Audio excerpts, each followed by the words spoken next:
Shalom à toi, dispose ton cœur à l'écoute de ce message et sois prêt à recevoir la nourriture spirituelle de ce jour. N'oublie surtout pas d'avoir ta Bible en papier avec toi, ton carnet de notes et ton stylo pour noter tout ce que le Seigneur te dira. Bonne écoute à toi.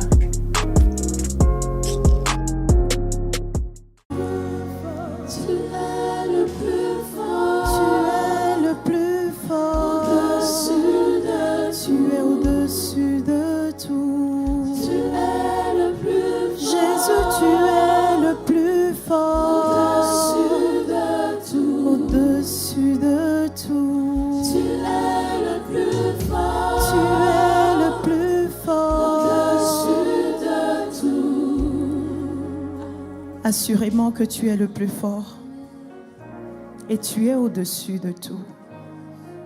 Ton règne est au-dessus de tout, Seigneur. Et nous sommes rassemblés dans ta maison, pas pour adorer un petit, mais pour adorer un grand.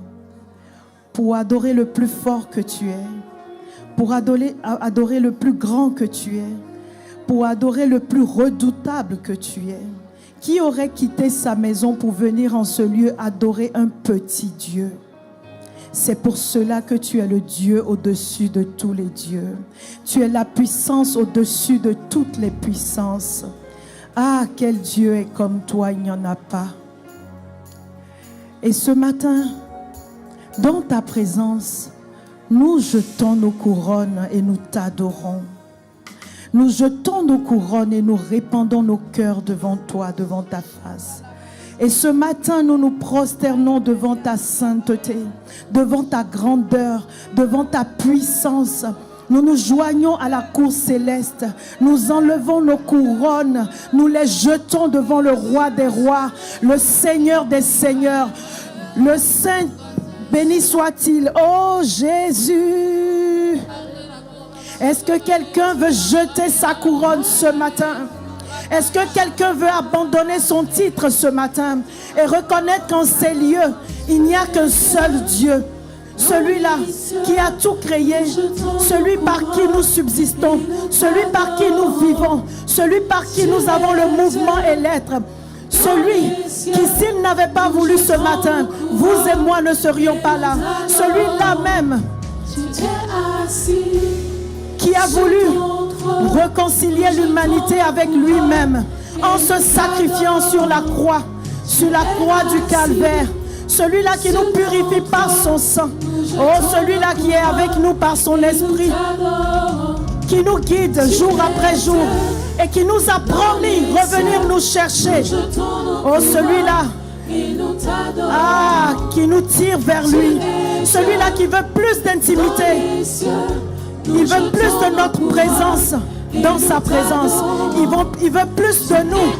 Il veut plus de notre cœur. Il veut plus de nous, plus de toi, plus de moi. Oh, est-ce que tu peux jeter ta couronne ce matin et reconnaître que Dieu est grand?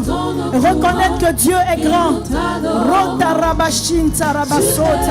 Oh, tu es Dieu et tu es dans les cieux. Au-dessus de toi, il y a toi. Au-dessus de toi, il y a toi. Et nous t'adorons ce matin, Jésus. Nous jetons nos couronnes et nous t'adorons. Tu es Dieu. Et dans les cieux, oh, nous jetons nos couronnes et nous t'adorons. Tu es Dieu. Dans les cieux, et nous jetons nos couronnes et nous t'adorons. Tu es assis sur ton trône. Et nous jetons nos couronnes et nous t'adorons. Tu es assis sur ton trône. Et nous jetons nos couronnes et nous t'adorons. Oui, tu es Dieu. Et dans les cieux, nous jetons nos couronnes et nous t'adorons. Tu es Dieu.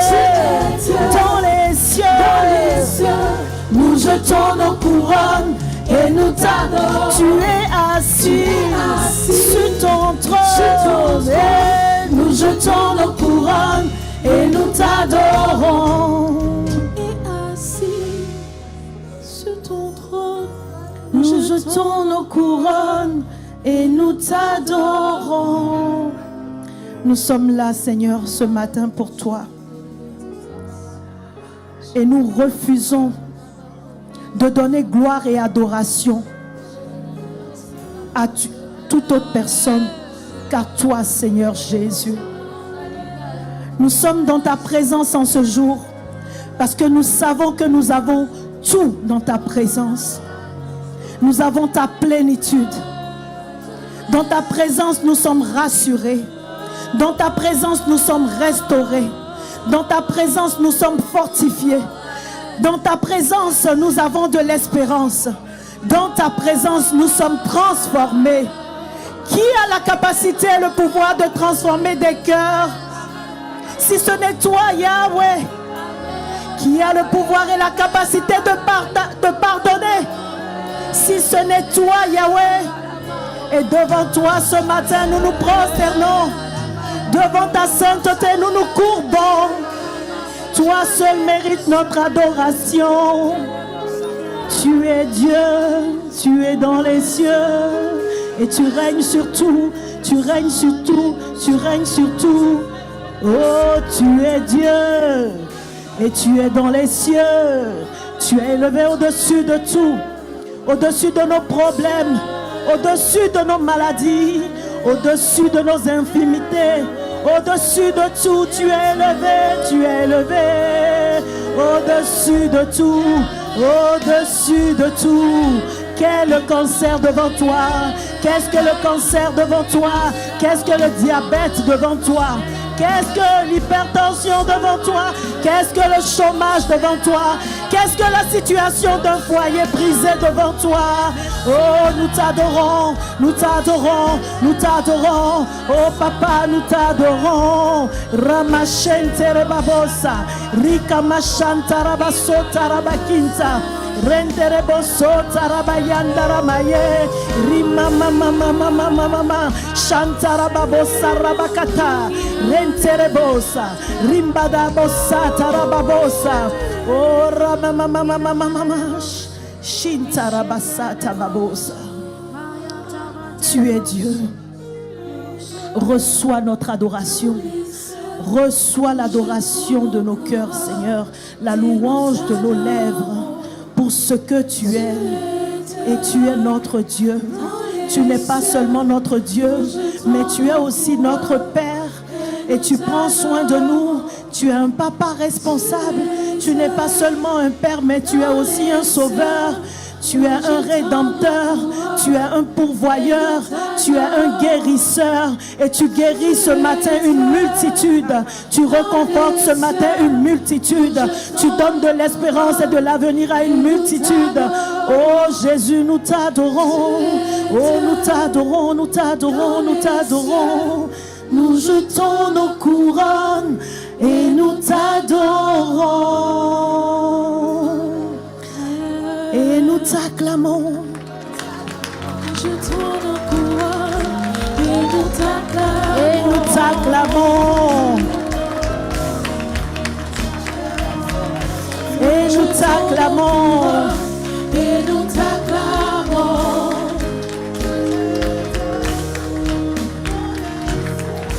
Nous jetons nos couronnes et nous t'acclamons. Alléluia. Comment ne pas l'adorer? Comment rester insensible dans sa présence? Waouh! Dieu est bon, bien-aimé. Dieu est bon. Et si tu reconnais qu'il est bon, dis-le lui tout simplement, par tes mots. Dis-le lui tout simplement, papa, tu es bon. Même si je ne comprends pas toujours, je reconnais que tu es bon. Même si je n'arrive pas à contrôler certains aspects de ma vie, même si il y a le brouillard autour de moi, même si tout est flou, même si je ne vois pas le bout du tunnel, je reconnais une chose, c'est que tu es bon. Tu es celui-là lorsque je suis dans la vallée de l'ombre de la mort. Tu es à mes côtés. Tu es à mes côtés. Tu me tiens la main. Tu me rassures. Tu dresses en face de moi une table. Ah, mes ennemis sont de l'autre côté. Je suis de l'autre côté. Et tu me donnes de l'assurance. Tu me dis, Huguette, calme-toi. Huguette, calme-toi. Ils sont nombreux. Mais celui qui est en toi est plus grand qu'eux. Calme-toi, Huguette, calme-toi. Calme-toi. Regarde seulement. Et tu ne me dis pas seulement de me calmer. Tu ris toi-même et tu me demandes de rire parce que tu connais déjà leur fin. Ah, tu connais leur fin. Alléluia. Alléluia. Nous te bénissons. Père, ce matin, nous te disons merci. Te disons merci pour ton amour pour nous. Nous ne l'avons pas toujours mérité. Nous avons plusieurs fois violé cette alliance-là. Mais toi, tu demeures le même. Tu n'as pas changé. Quand nous sommes infidèles, tu es fidèle. Lorsque nous t'abandonnons, toi, tu restes là. En toi, il n'y a aucune ombre de variation. Tu es constant. Tu es bon, Père. Ce matin, si nous sommes réunis ici, c'est pour toi. C'est pour reconnaître dans nos vies que tu es Dieu, malgré les difficultés. Et ce matin, où tu nous réunis pour passer dans ta présence ces bons instants, pour t'adorer, pour te louer, pour te dire merci pour tout ce que tu fais pour nous. Tu veux aussi nous nourrir.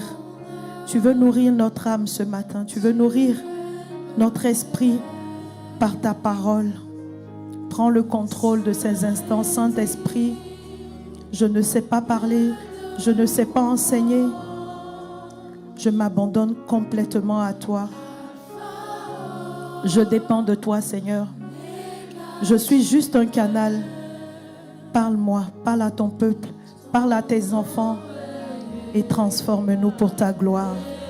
Que toute la gloire et l'honneur te reviennent. Alléluia. Amen.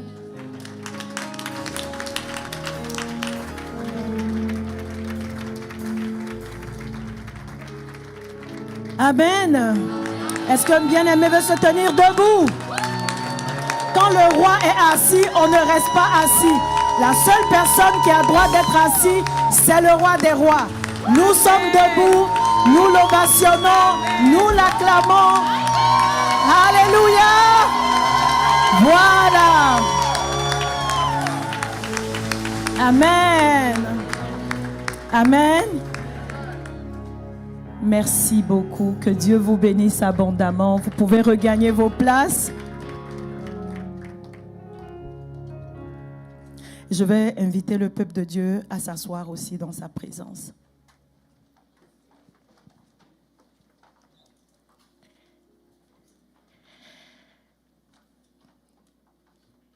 Alléluia. Salue ton voisin, salue ta voisine. Souhaite-lui la bienvenue, le bienvenu.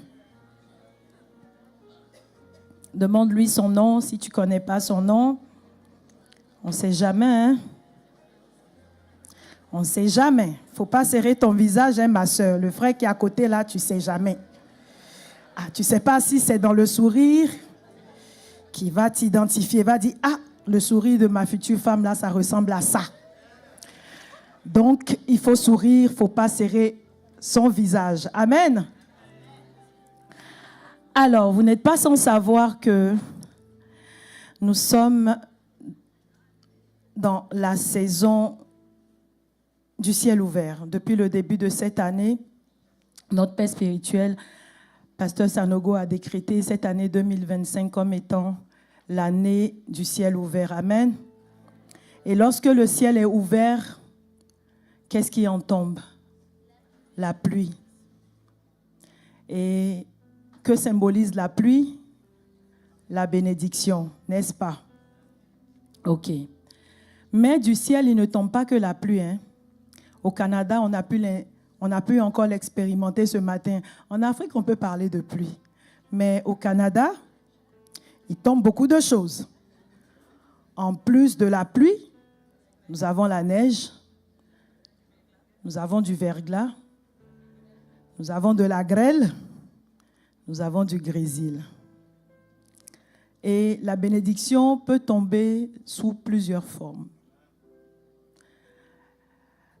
Elle peut tomber sous une forme de fine pluie, de forte pluie et tout ce que nous venons de citer. Alors, la plupart de toutes ces bénédictions-là sont pour nous faire du bien, n'est-ce pas? Mais la meilleure des bénédictions que nous recevons lorsque nous venons au Seigneur est quoi d'après vous? La vie éternelle, c'est vrai, mais quoi d'autre? Le Saint-Esprit, c'est vrai, mais quoi d'autre? Le salut, c'est vrai, mais quoi d'autre?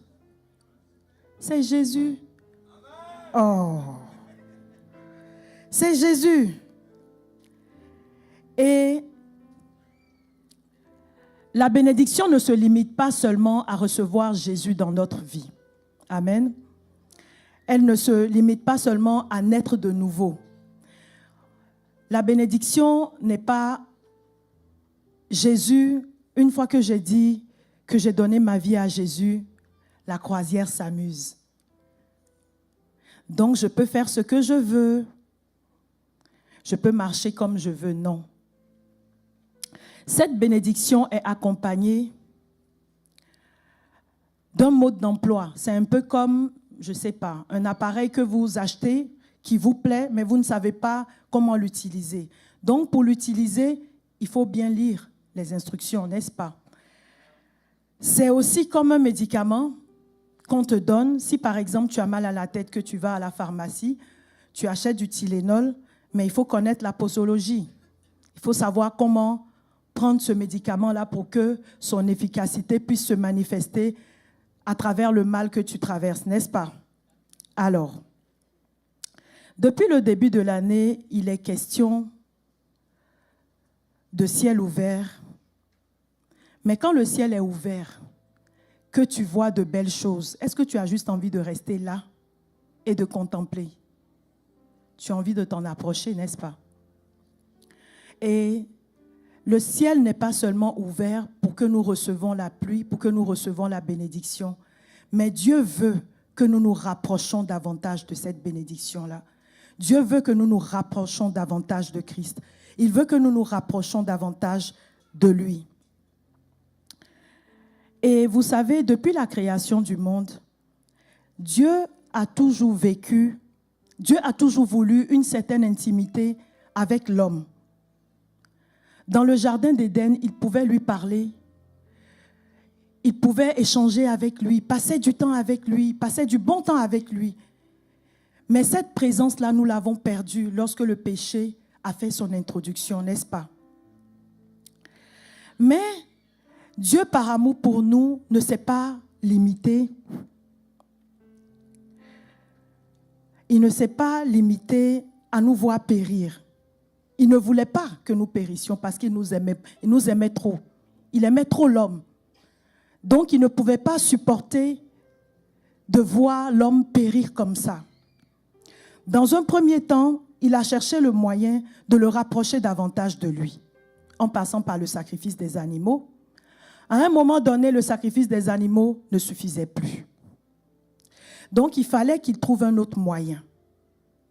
Et ce moyen-là est passé par Jésus-Christ.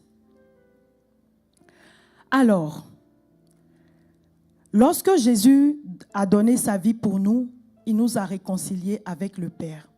Ce qui fait que quand quelqu'un donne sa vie à Jésus, le Seigneur vient habiter automatiquement en lui. Mais quand Dieu vient habiter en toi, il y a des choses qu'il veut que tu laisses tomber. Il y a des choses qu'il veut que nous laissions tomber. Et par-dessus tout, il veut retrouver cette intimité qu'il avait depuis la création du monde avec nous, n'est-ce pas? Mais il y a beaucoup de choses qui nous ont séparés de lui. Pour accéder à cette intimité-là, il y a des étapes à suivre. Il y a une marche à suivre. Et cette étape-là, elle passe par ce qu'on a symbolisé par le tabernacle. Pasteur José nous en avait longuement parlé il y a 2 semaines. Alors, qu'est-ce qui est supposé se passer? Le tabernacle, le modèle du tabernacle, voilà, merci à la com, symbolise une marche à suivre pour entrer dans l'intimité de Dieu.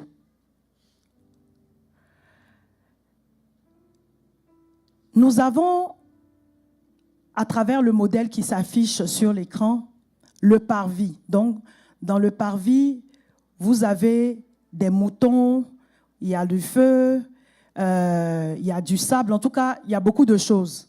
Il y a beaucoup de bruit, il y a les sacrificateurs, il y a des gens qui se baladent un peu dans le parvis. Ensuite, nous avons la tente qui est là. Et dans la tente, il y a 2 parties. Une partie qu'on appelle le lieu saint et l'autre partie qu'on appelle le lieu très saint. Dieu nous veut dans ce lieu très saint-là. Et pasteur José nous en avait parlé dimanche dernier, n'est-ce pas? Alors déjà, on sait que l'Ancien Testament est l'ombre des choses à venir. Le mot tabernacle vient du latin tabernaculum, tabernaculum, voilà, qui signifie une tente. C'est ce qu'on voit. Et le tabernacle est aussi appelé le lieu de la rencontre. Donc, c'est un lieu où Dieu veut nous rencontrer, où Dieu veut nous parler, où Dieu veut vivre une certaine intimité avec nous. Où nous devons plutôt vivre une intimité avec Dieu. Parce que Dieu recherche toujours cette intimité-là. Et si Dieu a montré le modèle du tabernacle à construire, c'est parce qu'il avait un but.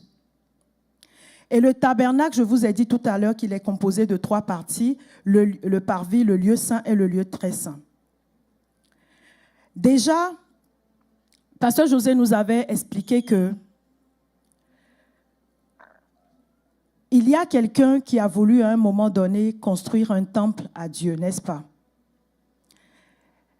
Et c'était dans un premier temps le roi David, parce que la tente dans le désert, on la fixait, elle passait un certain nombre de temps, après on la remballait et on partait à un autre endroit que Dieu indiquait à son peuple. Mais quand David est devenu roi, il ne voulait plus qu'on déplace de lieu en lieu ce tabernacle-là et il a voulu construire un temple. Mais Dieu lui a dit, tu ne peux pas construire un temple pour moi parce que tu es un homme de guerre. Tes mains sont sales, tes mains sont remplies de sang. Ça va se faire par ton fils, Salomon. Et c'est ce que Salomon a fait, n'est-ce pas? Il a construit l'un des plus beaux temples pour le peuple juif. Et ensuite, ce temple-là a été détruit. Quand il a été détruit, le peuple d'Israël a été déporté. Ensuite, du retour de cette captivité-là, il a été reconstruit. Donc, il y a un premier temple qui a été détruit, il y a un deuxième temple qui a été reconstruit sous Zorobabel. Vous allez trouver la référence dans le livre d'Esdras. Donc, chez vous, vous allez prendre le temps de le lire calmement. Avant de poursuivre ma locution, nous allons prendre notre passage de base qui est dans le livre de Matthieu, chapitre 24, versets 1 à 14. Alors, on va faire une longue lecture. Comme Jésus s'en allait au sortir du temple, ses disciples s'approchèrent pour lui en faire remarquer les constructions. Mais il leur dit, « Voyez-vous tout cela? Je vous le dis en vérité, il ne restera pas ici pierre sur pierre qui ne soit renversée. » Il s'assit sur la montagne des Oliviers. Et les disciples vinrent en particulier lui faire cette question. « Dis-nous, quand cela arrivera-t-il et quel sera le signe de ton avènement et la fin du monde? Jésus leur répondit, prenez garde que personne ne vous séduise, car plusieurs viendront sous mon nom disant, c'est moi qui suis le Christ. Et ils séduiront beaucoup de gens. Vous entendrez parler de guerre et de bruit de guerre. Gardez-vous d'être troublés, car il faut que ces choses arrivent. Mais ce ne sera pas encore la fin. Une nation s'élèvera contre une nation et un royaume contre un royaume. Il y aura en divers lieux des famines et des tremblements de terre. Tout cela ne sera que le commencement des douleurs. Alors on vous livrera au tourment et l'on vous fera mourir. Et vous serez haïs de toutes les nations à cause de mon nom. Alors aussi plusieurs succomberont et ils se trahiront, se haïront les uns les autres. Plusieurs faux prophètes s'élèveront et ils séduiront beaucoup de gens. Et parce que l'iniquité sera accrue, la charité, c'est-à-dire l'amour de plusieurs grands nombres, de plus grand nombre se refroidira, ou du plus grand nombre se refroidira. Mais celui qui persévérera jusqu'à la fin sera sauvé. Cette bonne nouvelle du royaume sera prêchée dans le monde entier pour servir de témoignage à toutes les nations. Alors viendra la fin. Amen. Alors que les disciples faisaient remarquer à Jésus la grandeur ou la beauté du temple, Jésus s'est mis à leur dire que vous voyez ce temple-là, parce que le temple avait été reconstruit sous Zorobabel, mais plus tard, il a été agrandi, il a été restauré complètement par Hérode Ier. Donc, ils étaient en train de montrer à Jésus comment le temple était vraiment, et Jésus leur dit, ce que vous êtes en train de voir là, il va arriver un moment où tout sera détruit. Et après cette affirmation, il pose la question à Jésus, comme on l'a lu tout à l'heure, de savoir quand est-ce que cela aura lieu et quand sera son avènement ainsi que la fin du monde. Et Jésus, au lieu de leur donner la date, au lieu de leur répondre, il commence à parler de séduction. Il parle de séduction dans le monde. Il parle des guerres, des bruits de guerre qu'il assimile à des contractions. Donc, toutes les mamans ici savent de quoi il s'agit quand on parle de contraction. Il parle de temps difficiles, il parle de persécution, il parle de haine entre les hommes, notamment entre les chrétiens. Il parle de trahison, il parle de séduction, des faux prophètes, de la croissance du mal, de l'apostasie qui va gagner du terrain. Bon, Jésus, on te demande, quand est-ce que ça va avoir lieu? Quand est-ce que tu vas revenir et quand ce sera la fin du monde? Et tu commences à nous parler de bruit de guerre. Où est le lien? Dis à ton voisin, où est le lien? Et je vous assure que la première fois que moi j'ai lu ce passage, j'étais très jeune et ça m'a donné froid dans le dos. J'ai eu tellement peur que je me suis dit, peut-être que c'est en 2080 là-bas ou bien en 2000 quelque chose là-bas. En tout cas, moi, je serais déjà morte. Je ne vais pas assister à ça. Je ne vais pas vivre ça. Mais est-ce que vous savez que nous sommes en plein dedans?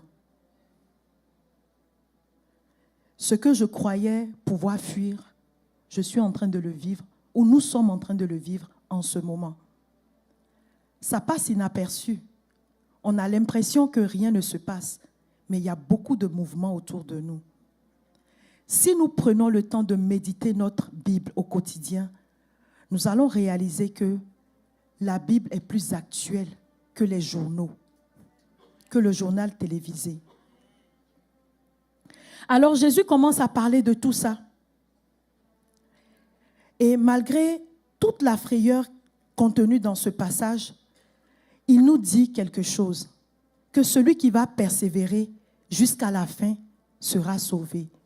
Et quand tu lis tout ça là, franchement, est-ce que tu as envie de persévérer? Tu n'as pas envie de persévérer parce que ça fait peur. La scène que Jésus est en train de décrire ici, elle est terrible. Et à l'époque, je me suis dit, mais Seigneur, moi, je n'ai pas envie de vivre ça. Pasteur José expliquait la dernière fois que la situation décrite dans Matthieu 24, ce que nous venons de lire, va pousser les gens à aller chercher un sauveur, n'est-ce pas? Et malheureusement, ils vont tomber sur des faux prophètes qui vont se servir du nom de Jésus pour tromper beaucoup de personnes. En tout cas, le nombre de personnes qui sera trompées sera vraiment grand. Et c'est à la suite de cela qu'il nous dit que les gens vont finalement se rendre compte que ce n'était pas ça et ils vont commencer à abandonner. Ils vont succomber. Ça veut dire qu'ils vont arrêter de résister. Mais malgré cela, il y aura une portion de chrétiens qui vont résister jusqu'à la fin. Ils vont persévérer jusqu'à la fin. Et la Bible dit que ceux-là, ils seront sauvés. Leur âme sera sauvée et ils pourront bénéficier des promesses de Dieu. Mais dis à ton voisin, est-ce que tu sais que c'est une affaire de temple? Est-ce que tu sais que c'est une affaire de temple? Tout ça est parti à cause d'un temple. À cause d'un temple. La Bible nous dit dans le livre de Galates 2, verset 20, que si je vis, ce n'est plus moi qui vis, mais c'est Christ qui vit en moi. Amen. Mais pourquoi est-ce que Christ vit en moi?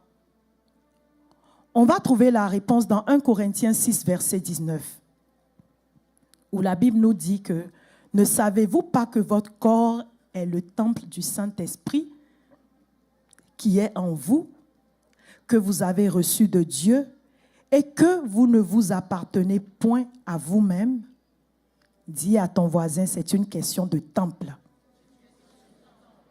Alors, les personnes dont il est question ici ne sont d'autres personnes ne sont pas des personnes étrangères à l'Église. Il s'agit bel et bien de nous les chrétiens. Des chrétiens qui ont succombé ou qui ont persévéré jusqu'à être sauvés. En tout cas, que ce soit des chrétiens qui ont succombé ou que ce soit des chrétiens qui ont persévéré, ce sont des chrétiens qui sont nés de nouveau. Ce sont des chrétiens qui ont donné leur vie à Jésus. Et ces deux chrétiens-là sont supposés être le temple du Saint-Esprit. Amen. Alors, une question se pose. D'où vient le fait que une catégorie de chrétiens succombe et une autre catégorie de chrétiens persévère? Et c'est là où je veux en venir. Ceux qui sont sauvés, c'est clair que ce sont les chrétiens du lieu très saint. Vous êtes d'accord avec moi? Ceux qui sont sauvés, ce sont les chrétiens du lieu très saint. Et pasteur José expliquait la dernière fois que beaucoup de personnes n'aimaient pas rentrer dans le lieu très saint. Vous vous en souvenez? Beaucoup de personnes n'aiment pas rentrer dans le lieu très saint. Pourquoi? Ils n'aiment pas rentrer dans le lieu très saint parce que c'est un endroit qui est obscur. C'est un endroit qui est sombre. Dans le lieu très saint, il n'y a pas de lumière.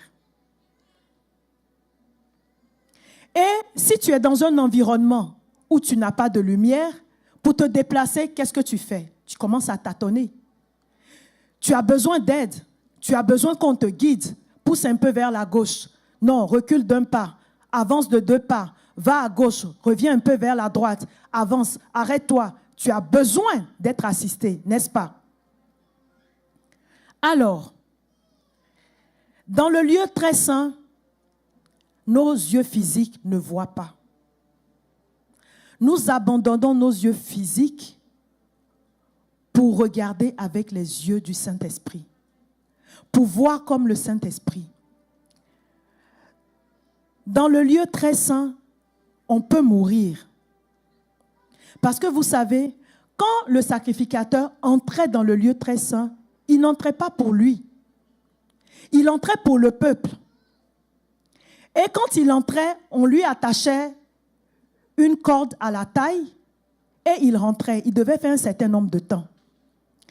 Quand il commence à durer, ça chauffe dehors. Est-ce qu'il va sortir? Est-ce que Dieu va nous pardonner? Est-ce que Dieu nous a exaucés? Et quand il ne sortait pas à un moment donné avec la corde, il fallait le tirer pour le faire sortir parce que personne ne pouvait rentrer là-bas.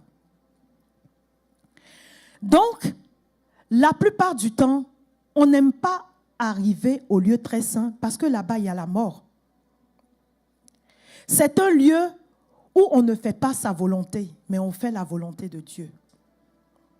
C'est un lieu où il n'y a pas de bruit, c'est-à-dire les bruits du parvis, tu ne les entends pas. Quand tu entres dans le lieu saint, tu es encore proche du parvis, donc tu peux entendre des bruits. Donc, pasteur José expliquait qu'il peut nous arriver, étant dans le lieu saint, de sortir un peu dans le parvis et puis de revenir. Mais une fois que tu entres dans le lieu très saint, là-bas, il n'y a pas de bruit. Là-bas, il n'y a pas ta volonté. Là-bas, tu ne pries pas pour toi-même. Tu ne demandes pas, Seigneur, bénis-moi, Seigneur, bénis-moi, Seigneur, donne-moi. Quand tu rentres là-bas, tu deviens intercesseur pour les autres. Alors, à la différence du lieu saint, du lieu très saint, pardon, le lieu saint est proche du parvis, comme je vous disais, et là, on peut encore entendre beaucoup de bruit. Là, il y a de l'inquiétude, il y a des peurs, il y a des blessures. Mais il faut parvenir à entrer dans le lieu très saint. Et comment se fait-il aussi que certains chrétiens succombent à des calamités citées dans le livre de Matthieu 24, alors que d'autres, persévèrent et résistent. Et tout à l'heure, je disais que c'était une question de temple. Mais ce n'est pas seulement une question de temple, c'est aussi une question de montée. C'est aussi une question d'intimité. Est-ce qu'on peut nous remontrer l'image du tabernacle, s'il vous plaît? Alors, vous voyez l'image du tabernacle. Je ne l'ai pas sur le grand écran, mais je vais vous le dire. Dans le parvis, il y a beaucoup de personnes, il y a les animaux, il y a les sacrificateurs, mais on voit un feu. Et juste après le feu, on voit une cuve. Et cette cuve-là, elle contient de l'eau. Et justement, avant d'entrer dans le lieu très saint, il faut passer par le parvis, n'est-ce pas? Mais dans le parvis, il y a encore 2 étapes à franchir avant d'entrer dans le lieu saint et finir dans le lieu très saint. Dans le parvis, nous avons le feu que nous voyons là, s'appelle l'autel des holocaustes. Et l'holocauste était un sacrifice extraordinaire qui était entièrement consumé par le feu. Et la Bible dit que c'était une odeur qui plaisait à Dieu. Vous êtes d'accord avec moi? C'était une odeur qui plaisait à Dieu. Sur l'autel, il y a du feu. Et sur ce feu-là, le sacrificateur devait sacrifier des viandes, devait sacrifier des offrandes. Voilà. Donc, après avoir achevé le sacrificateur passe par la cuve d'airain. Et cette cuve d'airain, elle est juste en avant du feu. Enfin, juste après le feu, en allant vers la tente. Et la cuve d'airain, elle est remplie d'eau. Et c'est une cuve qui, dans le temps, était fabriquée avec de l'airain fondu, des miroirs des femmes des Israélites. Donc, les femmes, lorsqu'on a commencé à bâtir le tabernacle, Dieu a demandé au peuple de venir faire des offrandes. Et parmi ces offrandes-là, les femmes sont venues offrir leur miroir. Et c'est avec ce miroir qu'ils ont fabriqué la cuve d'airain. Et cette cuve-là, elle est remplie d'eau. Et quand le sacrificateur finissait de faire brûler le sacrifice sur le feu, il partait à la cuve d'airain pour se purifier, pour se laver avant d'entrer dans le lieu saint. Amen. Alors, ce schéma-là n'est rien d'autre que notre vie à nous. Pourquoi? Parce que nous avons vu tout à l'heure que la Bible nous dit que notre corps est le temple du Saint-Esprit. Mais nous ne sommes pas seulement un temple. Jésus a fait de nous des sacrificateurs. Alléluia. Jésus a fait de nous des sacrificateurs. La Bible dit que nous sommes le temple du Saint-Esprit, que Dieu habite en nous lorsque nous venons à Jésus. Et si l'homme est un tabernacle, cela veut dire que sa vie, dans sa vie, il y a une partie qui symbolise le parvis. Il y a une partie dans le parvis où on doit passer par le feu de l'Holocauste, la cuve d'airain, avant d'entrer dans le lieu saint et ensuite dans le lieu très saint.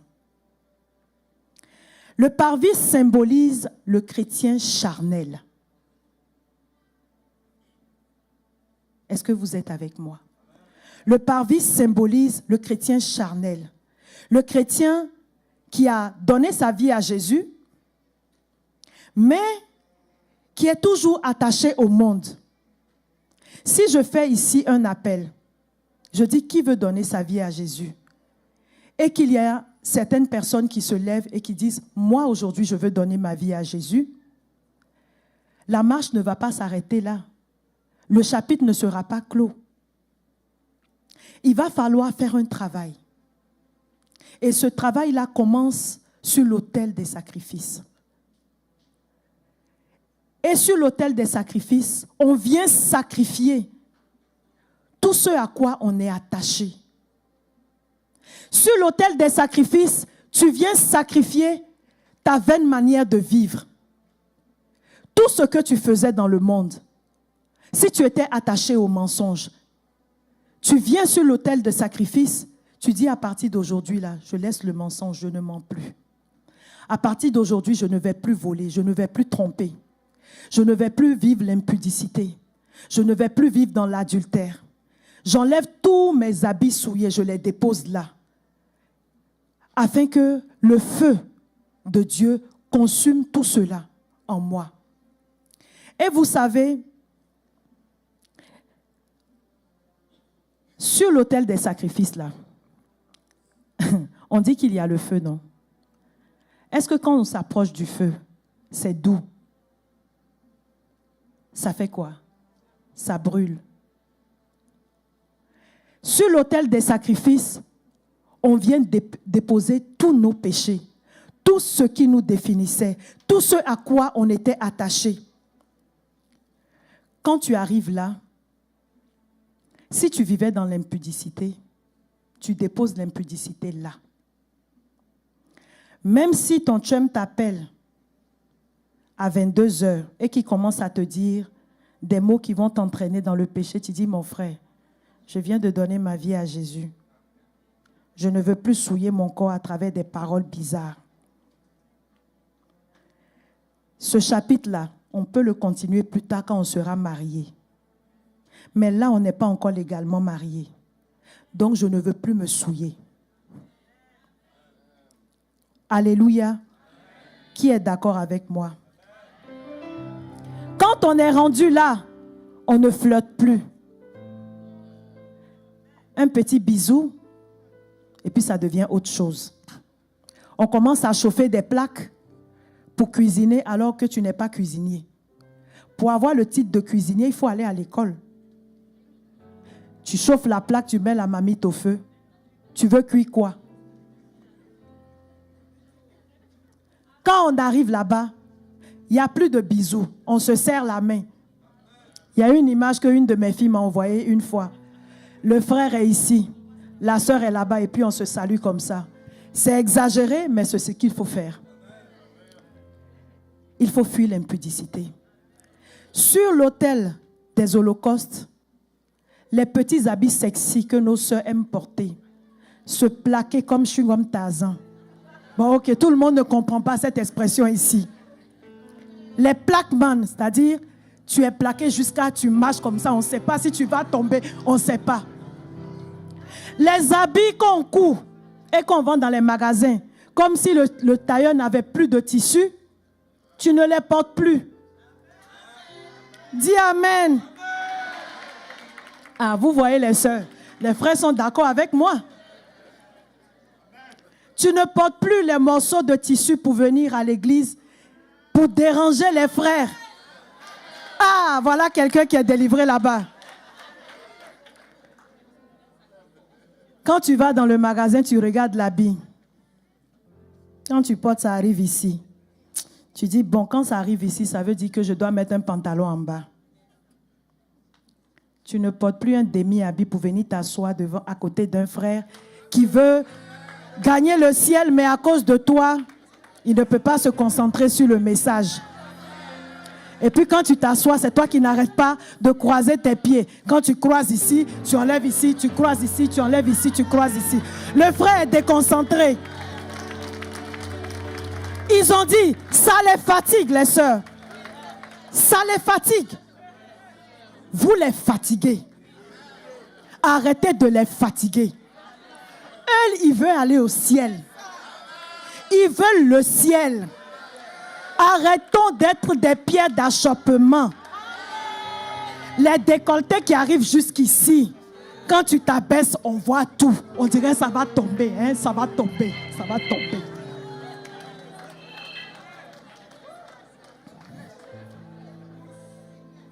Ah, il dit de pousser. Je vais pousser, hein? Mes filles, habillons-nous de façon décente. Ton corps est le temple du Saint-Esprit. La dernière fois, je disais au groupe de louanges, imaginez Jésus. Vous voyez Jésus en vision. Et vous voyez Jésus, il t'apparaît, il est plaqué comme pas possible. Sa chemise est un peu ouverte et puis tu vois les poils. Il est cintré, tu vois tout. Et puis il dit, je suis Jésus. Tu vas rester là. Tu ne vas pas rester là. Je leur expliquais que dans l'Ancien Testament, là,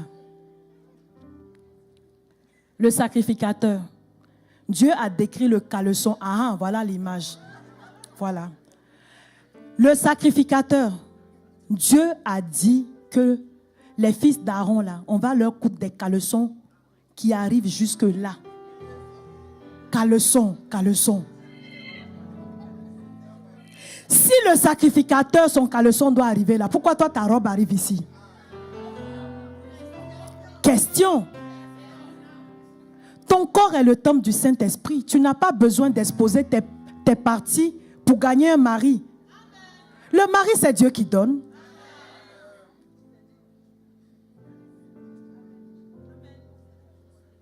Si tu t'habilles comme ça, il ne va pas te voir comme sa femme. Hein. Il va jouer avec toi. Et puis quand tu auras fini de jouer, là, il va te déposer. Et puis il va aller chercher celle qui s'habille bien, qui va bien le représenter là. C'est avec lui qu'il va sortir. C'est la vérité. Donc les sœurs, je vais parler un français inhabituel. À partir de désormais, habillons-nous bien. Amen. Les frères,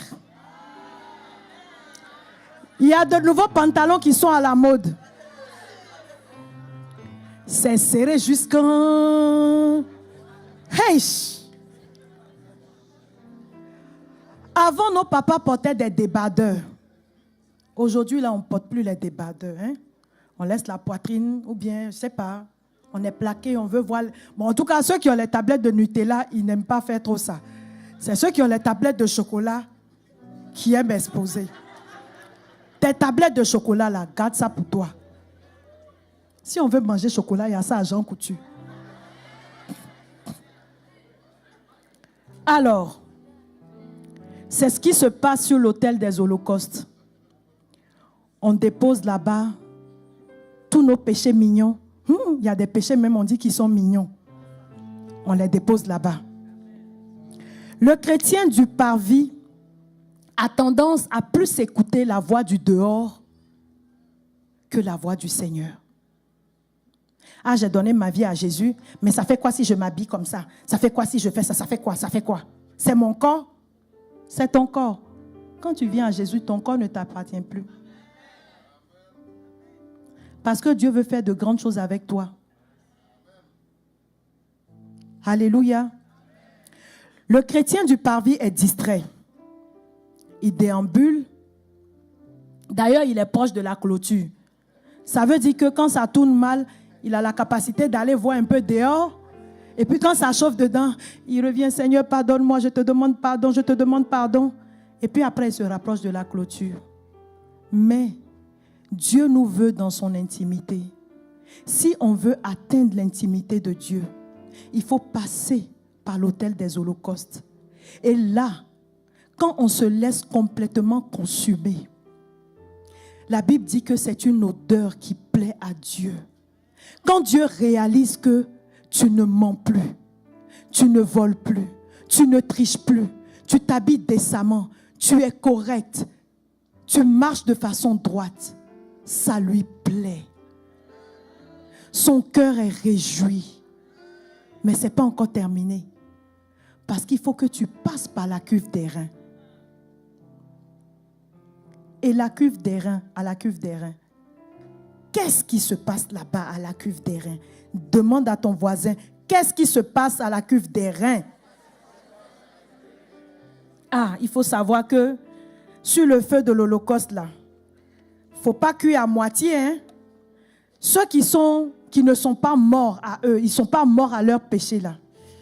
C'est-à-dire, quand tu le piques seulement, quand tu le vois réagir, tu sais que ça, c'est un chrétien qui n'est pas bien consumé, n'est pas bien mort. Il y a une partie qui est bien brûlée, mais ça n'a pas brûlé jusqu'au fond. Parce qu'il faut que le feu là te consume jusqu'au fond. C'est-à-dire, il va rester que du carbone. Ça plaît à Dieu.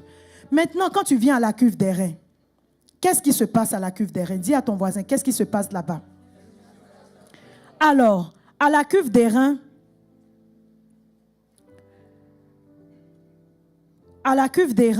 déjà, l'eau de la cuve d'airain, je disais tantôt que cette eau-là est utilisée par le sacrificateur pour se purifier pendant son service.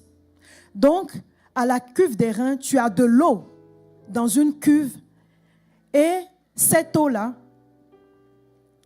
elle a la capacité, à travers le fond de la cuve, de te renvoyer ton image à toi. Et c'est là où Dieu travaille notre moi. Là-bas, il n'est plus véritablement question de péché. Il est question de ton moi, de ton ego. Ah, moi je suis chrétien, mais on me parle pas comme ça. Je suis une chrétienne, mais on ne me marche pas dessus. Ah non, moi je n'accepte pas ça. Quand je viens à l'église, je dois m'asseoir toujours devant. Le jour où quelqu'un a pris ma place, il faut qu'on le déloge et que je m'asseye là. Parce que tout le monde sait dans l'église que c'est ma place. À la cuve d'airain, Dieu travaille ton caractère. À la cuve d'airain, même si tu aimes le luxe, des fois on va évangéliser dans des zones qui sont bizarres. Là-bas, tu ne vas pas partir là-bas avec ton matelas. Parce qu'il n'y a pas matelas là-bas, on dort par terre.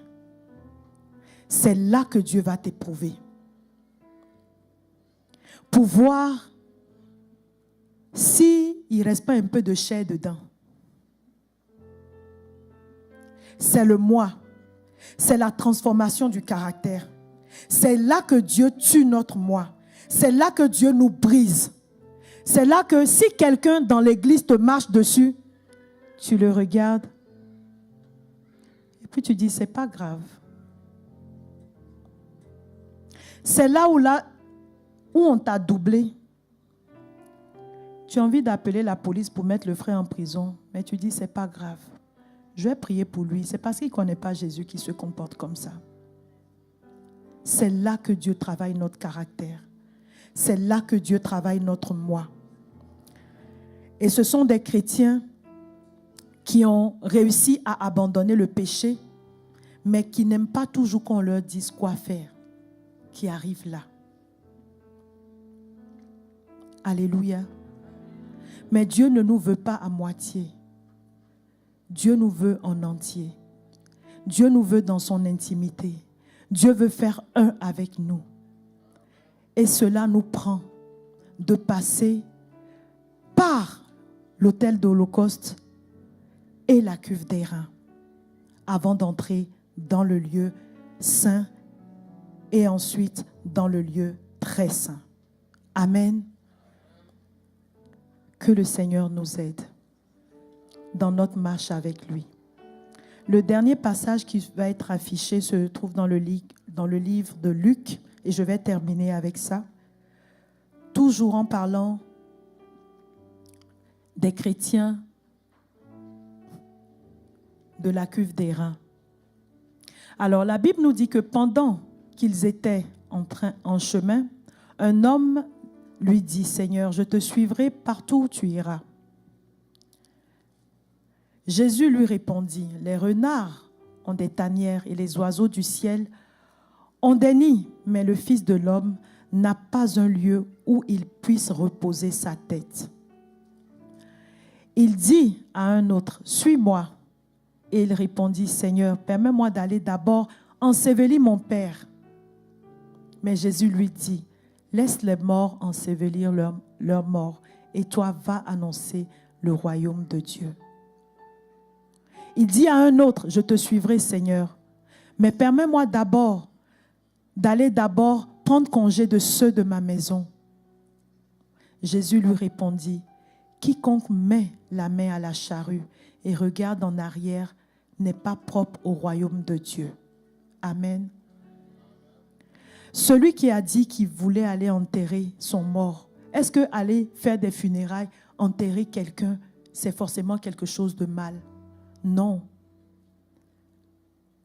Est-ce que aller dire au revoir avant de revenir, faire ce qu'on doit faire, c'est mal? Non. C'est pour cela que je vous disais qu'il ne s'agit pas de péché, mais il s'agit du renoncement à soi.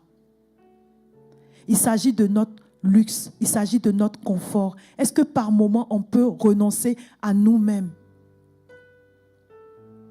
pour gagner des âmes à Christ? Que le Seigneur nous aide. Nous avons besoin de son aide. Plus que jamais, nous avons besoin de son aide. Et dans ces temps de la fin, encore plus. Parce que la marche n'est pas facile. Nous devons atteindre le sommet. Mais pour atteindre le sommet, il faut partir d'un point A pour atteindre le point B. Et cette marche-là, elle est ascendante. Et pour gravir la montagne, on ne peut pas gravir la montagne si on est chargé. Quelqu'un qui veut aller en altitude et en plus de son sac à dos, il prend son sac à main, il prend sa machette, il prend son matelas. Est-ce que tu vas arriver un jour au sommet? Tu ne peux pas arriver au sommet. Ça prend que tu te débarrasses, qu'on se débarrasse d'un certain nombre de choses. Parce que Dieu nous veut quand même au sommet de la montagne. Pourquoi? Le sommet symbolise le lieu très saint. Il nous veut dans son intimité. C'est dans son intimité qu'il va nous parler. C'est dans son intimité qu'on va connaître son cœur. C'est dans son intimité qu'on va le contempler. C'est dans son intimité qu'on va connaître sa volonté. C'est dans son intimité qu'il va nous annoncer les choses à venir. C'est dans son intimité que nous sommes fortifiés pour braver les vents contraires auxquels nous sommes confrontés dans ces temps de la fin. C'est dans son intimité qu'on ne succombera pas. Et les chrétiens qui n'ont pas succombé, ce sont ces chrétiens-là qui ont l'habitude de demeurer dans le lieu très saint. nous allons nous lever et nous allons prier.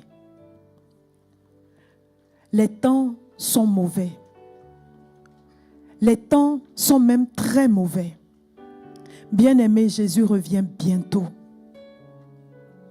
Il y a des gens qui disent Jésus revient bientôt depuis là. Ah, bientôt là, c'est bientôt, hein. Mais laisse-moi te dire que Jésus revient vraiment bientôt. Tout ce que nous voyons autour de nous nous atteste que nous sommes vraiment dans les temps de la fin. Mais est-ce que nous allons faire partie de la catégorie des chrétiens qui succombent? Ou est-ce que nous allons faire partie de la catégorie de ceux qui vont résister jusqu'au bout? Et la force pour résister jusqu'au bout se prend dans le lieu très saint, se prend dans l'intimité avec le Père. Seigneur, nous avons encore entendu ta parole aujourd'hui. Et la Bible nous dit que tu envoies ta parole pour nous guérir. Si tu envoies ta parole pour nous guérir, c'est parce que nous sommes malades. C'est parce que nous sommes faibles. C'est parce que nous n'avons plus d'espérance. Aujourd'hui, Seigneur, tu viens appeler mon frère, ma soeur, tu viens m'appeler à prendre conscience de l'importance de demeurer dans le lieu très saint face à tout ce qui est en train de venir et à tout ce que nous sommes en train de traverser en ce moment. Seigneur, lorsque nous venons sur l'autel des holocaustes, aide-nous à tout sacrifier. Aide-nous à nous débarrasser de tout ce qui nous tire en arrière. Aide-nous à nous débarrasser de ce qui nous rend sales. Lorsque nous venons à la cuve des reins, Seigneur, donne-nous d'ouvrir nos yeux et de prendre conscience de notre condition, de réaliser que par moments nous sommes trop suffisants, que par moments nous sommes trop sophistiqués, que par moments nous sommes trop compliqués, que par moments nous sommes trop complexés, et que la marche avec toi, elle est tellement simple. Tu as dit que tu mets ta parole devant nous. Tu as dit que tu mets devant nous le bien et le mal, la bénédiction et la malédiction. Et tu nous encourages, tu nous conseilles même de choisir la bénédiction afin que nous soyons heureux. Et cette joie, nous avons l'espérance que nous allons l'expérimenter, nous allons la vivre avec toi lorsque tu reviendras nous chercher. Entre-temps, c'est difficile autour de nous. C'est compliqué autour de nous. Donne-nous de demeurer fermes dans notre marche avec toi. Donne-nous d'être persévérants dans notre marche avec toi. Fortifie-nous, Seigneur, à chaque fois que nous posons chaque pas. Seigneur, lorsque nous sommes exposés à ta parole qui est le miroir dans lequel nous pouvons nous mirer, donne-nous de prendre conscience que ce que nous traînons encore avec nous ne vaut pas la peine. Donne-nous de nous conformer à ta parole, mais pas au siècle présent. Donne-nous, Seigneur, la force pour mettre en pratique ta parole chaque jour, afin de t'être agréable. Ô Seigneur Dieu notre Père, nous te bénissons. Tu nous aimes, tu aimes tes enfants que nous sommes. Tu as dit que nous sommes heureux à une seule condition, si et seulement si ce que nous entendons, nous les mettons en pratique. Aide-nous à les mettre en pratique.